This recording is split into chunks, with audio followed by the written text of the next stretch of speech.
here. Chicks here. What's up, guys? Hi, guys.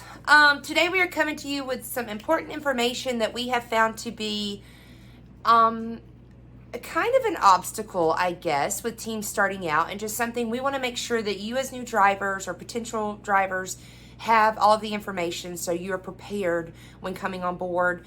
We're going to kind of talk to you a little bit about the FedEx onboarding process and kind of the cost associated with that so that there are no surprises, and kind of what to expect when coming on board on the FedEx and Panther side. Yeah.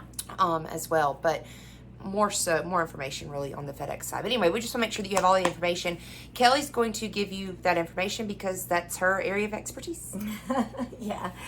One thing we do notice is that the biggest hurdle for drivers that are coming on, whether you're employed now or whether you're unemployed when you're coming on board, is that there is a delay.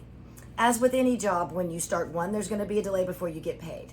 But with drivers, sometimes it can be a little difficult. So I just want to make sure that we're clear and that you know what to expect on the FedEx side.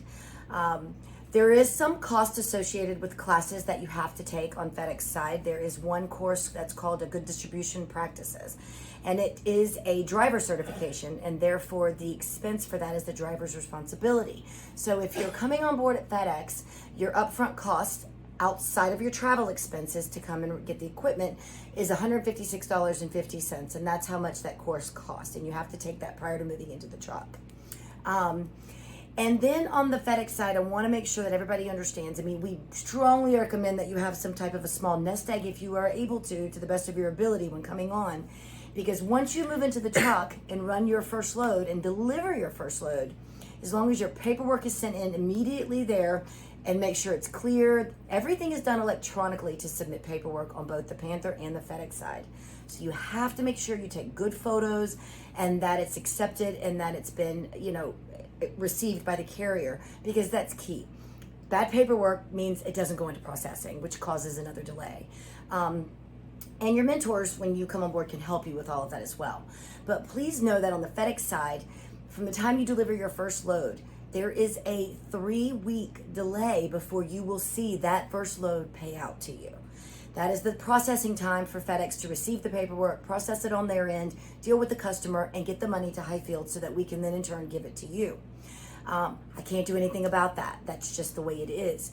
And so it's about 15 to 18 days. Now, once you start getting those loads in your pipeline per se, because you're running freight constantly. So when you drop one, you'll see that load 3 weeks later. If you drop one within the same pay week period or the paperwork period, you'll get paid for those same loads as long as it's within that pay period. So you will start getting paid every week, but you've got to get those loads under your belt and you got to get them in the pipeline, and then you'll start to see them cycle out. But please note, it is always paid in arrears. So every load you deliver is not going to pay to you for 3 weeks. On the Panther side, there are really no upfront costs except for, and the drug tests are charged back to drivers on either carrier. So in your application process, you have to take a drug test with either carrier, and that is billed back to the drivers. Again, it's a driver qualification and a driver requirement, therefore it is a driver expense. But other than that, and we pay for that up front, and then we just bill you back for that, so you will see that. But on the Panther side, there are no other upfront costs as far as classes or orientation or anything to get started. And on the Panther side, the pay is the exact same. It is still in the arrears, but it is a 2-week delay. So no matter which carrier you come on with, you're going to have a delay in pay. And we want to make sure that's clear to everybody so that you understand you're going to need to be prepared for expenses at home or expenses in the truck. Have a nest egg to the best of your ability when coming on board. Because you still have other, costs of getting yourself to Columbus, Ohio to pick up the truck. Correct. Making sure that you have something, whether you're taking a bus or a flight, or you live close enough, hopefully, maybe somebody could just drop you off, but a bus, a flight, train, rental car, whatever. Truck, whatever you choose. I mean, just keep in mind that financial responsibility to get to Columbus, Ohio is yours.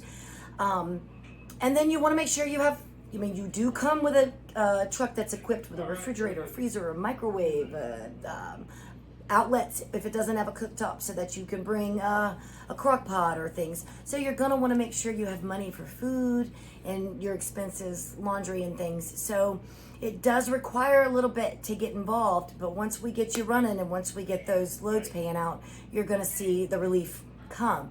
But it is a big hurdle, and it is one that we get a lot of questions about, and it's tough for some teams. But like I said, with any new job, there is always a delay. You got to work before they pay you.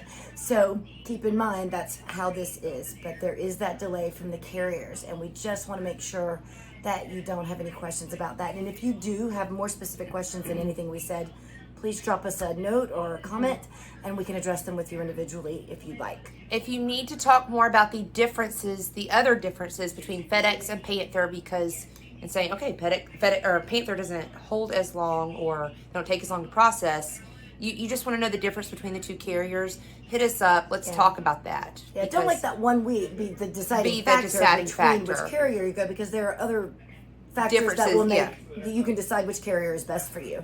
And of course, recruiters, Delina and Melissa and Kayla, if they talk to you, can absolutely explain that information and give you more details. Just give you more specifics on that. But we just felt like this was a very important part to know, because I would want somebody to be very transparent with me, especially when it comes to money and starting in all of this, a new adventure, if you will. So, y'all have any questions about it?